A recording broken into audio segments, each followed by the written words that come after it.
Right, we've had a few indications. We're just over an hour in.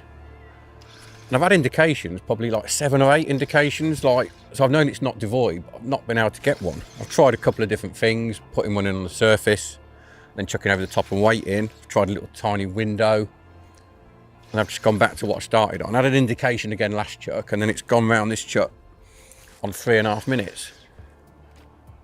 I was just starting to get a little bit worried. The thing that's kept me sort of going is the fact that I've had indications. It's like there's nothing worse when bream fishing when you cannot get a sign at all. But like I've had virtually an indication every single chuck from the start. It's just so bright, so flat, and the water's absolutely crystal clear that it just starts to worry you they're not going to feed. And then literally this one's just picked it up. I can't really say out the blue. Oh, he's just stuck on. He's just coming, is he? Yeah. It's a bit of like a ledge of weed there. It's not actually a big fish by ferry standards, but it'll get me off the mark, and one fish closer to 10% of the way, as they say. I always think once you get one as well, you just feel so much better. Like I say, it's quite a small one by, but you can see how clear that water is. I do think that's why I'm getting a few indications, and I do think when they settle, I'll hopefully get a nice runner fish. It's almost if I caught that in a match, I'd actually say it was a skimmer, but most places it would be a bream.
Well, amazingly, that's 3 and 3 now.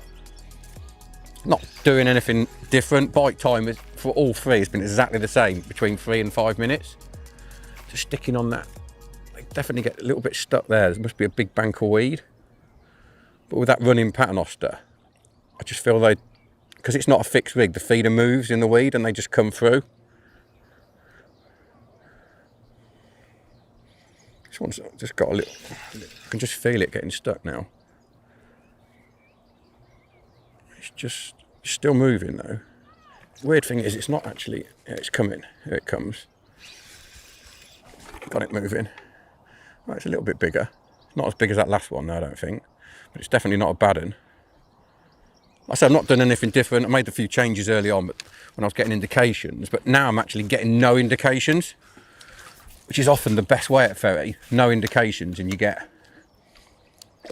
just proper bites. It's like when you're getting indications, it's because nice fish. The fish aren't actually settled in the swim. You know what I mean? It's important, get the indications. Don't strike at me because that can unsettle them even more. I sort of had £5 plus, definitely.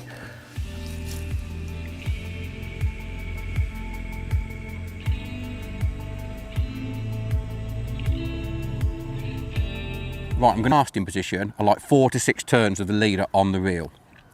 Moving down, nice simple setup, 8 to 10 foot over most of it. So to me, there's no real need to go a million miles. The weed's close in here, so I want to be just past the weed. So you're looking at sort of 45, 50, 55 metres max. Go to where the bream live, don't make them come to you.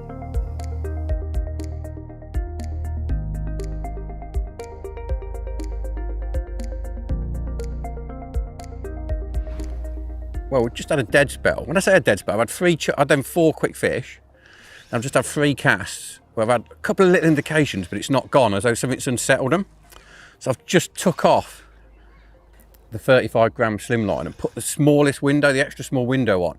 My thinking being less disturbance, let them settle again. Fishing that little tiny window, it's almost like chucking a bomb. I have put a little bit of ground bait in it, but it goes in with such a lovely little plop. I feel like it's the next best thing to chucking a bomb over the top. And literally it's my quickest bite, which says it's worked, as in less disturbance. I just think with it being so flat as it is now, and the water so clear, the bream were just really easily spooked. That's why I had a couple of indications, no bite. And as I said, when I was getting my bites, I didn't have any indications. I've only had indications when I'm not catching. So just putting that little window on, it's not something I want to fish the rest of the day, but I think it's a great way of just mugging a fish. And I feel like that's what I've done with this one. I could have just carried on chucking the bigger feeder and they might not have settled again. It's just gone a bit to the left. Here we come. Feels a half decent fish actually. It's definitely pulling a bit. It's bigger than that last one. It's definitely a proper bream size wise. But it just shows small feeder as well can be big fish. It's just got me stuck in that. It's just coming over the top again. Yeah, it's a decent, I can just see it turning in the clear water. That little window trick, something I use all the time, particularly on water that's either shallow or very clear. I know I've got enough bait down, so it's just a case. Sometimes I'm picking the fish off and a little feeder. I might have 3 chucks on it now, and then if I don't catch another fish, I'll just go back to the bigger feeder and reset the trap, so to speak. There we go, you can see the little window. That's a great fish, to be fair. Coming in that clear water, they look immense. 6-7 pound of anyone's money.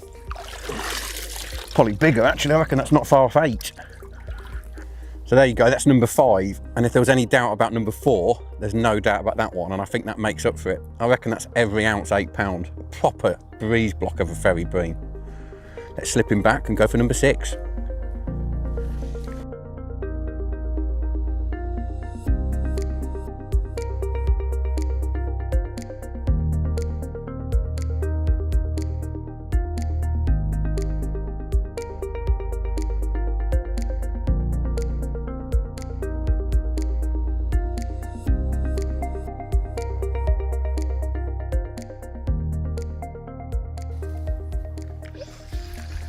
Right, I nicked that one on the window straight away, but I've not nicked another. I've had 2 more chucks, and I emphasised at the time, it's important not to keep chucking the window, not this little tiny one, because I feel like I'm not doing anything to pull a fish into the swim. So what I'm going to do, I'm going to unclip the window and save it again for a bit later on, and go back to the medium slimline in 35 gram.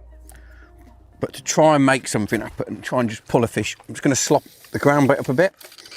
The idea being to sort of maximise the cloud. I'm going to try and restart the swim, I'm going to have like 3 2-minute chucks, just to try and get a little bit of cloud. And then if it doesn't go in the 3 2-minuters, I'm going to like have a 10-minuter just to let the swim cool down again, calm down, so to speak. So 3 quick 2 minutes with a sloppy ground bait, just to get some cloud on that slightly bigger feeder. And then if it hasn't gone then, like a 10-minuter just to let the swim settle and hopefully regroup those fish. I did expect this to happen, as in get that little burst, but it's just a case now of restarting the swim and maybe getting 2 more bursts to get to that 10 fish target.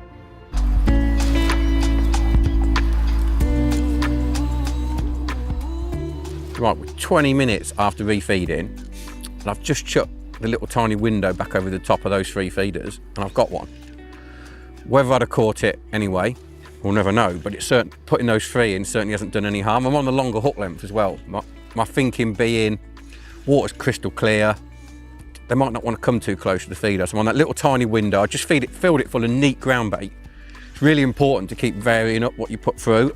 Now I've got my sort of confidence up that I'm fishing over those 3 feeders, I'm quite happy to chuck that little window with just neat ground bait in it and fish for a bite. And I've got one, and I'm literally now got 1 hour and 10 minutes, providing this one doesn't fall off, to catch 3 more, which I'm pretty confident of doing so.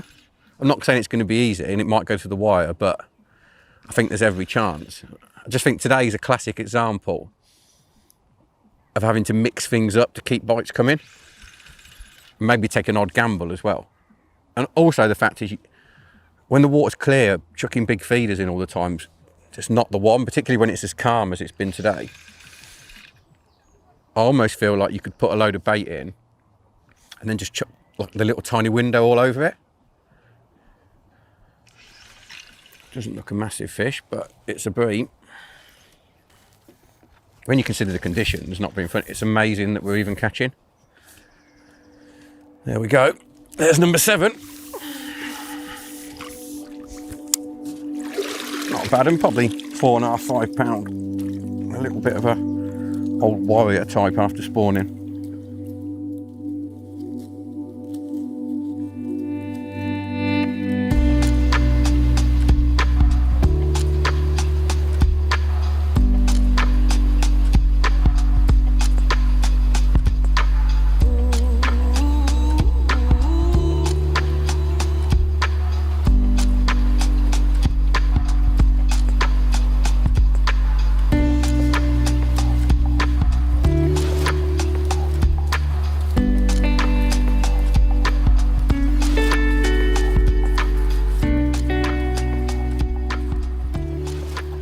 There we go, that's another proper one, and that is number 8.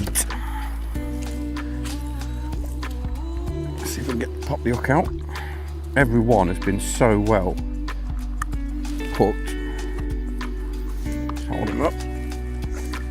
So there you go, number 8 and a cracker. They've definitely settled on that bait. We've got 45 minutes to go, the challenge is on.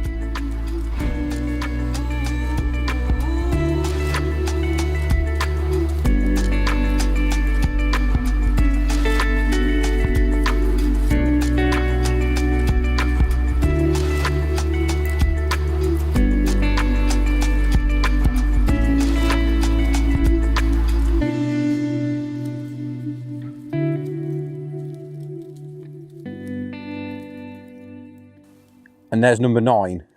Definitely feel now they're starting to get their heads down. Had a little 20-minute quiet spell.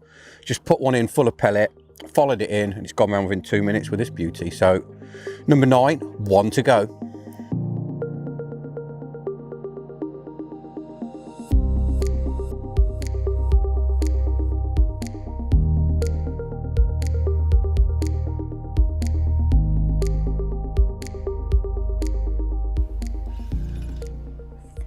Feels like a decent fish. Been out 5 minutes, and I'd say bite time has been like, I think I've had 1 long bite, but the bulk of the bites have been sort of 3 to 6 minutes. No real quick ones, but equally you haven't been able to bore any on. It's very rare in clear water that I think you bore fish on, because they've got to follow the bait or see it to take it. So you almost still need to keep casting reasonably regular. By boring fish on, I mean sort of just chucking it out and saying, right, I'm leaving that for half hour.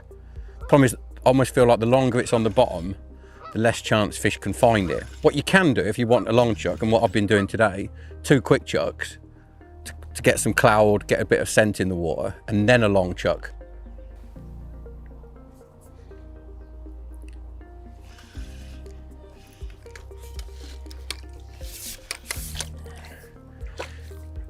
Here we go.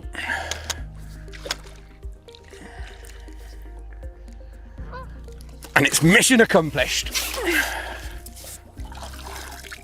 Cracking looking fish to finish as well. Bream number 10 in perhaps some of the worst bream conditions you could possibly get. Bright sunshine, flat calm, crystal clear water, but proof, if you needed it, that if you chop and change your feeders, slop up your ground bait, and maybe take a late gamble, there's still bites to be had. A fantastic day's fishing at one of my favourite venues. I hope you've enjoyed it as much as I have.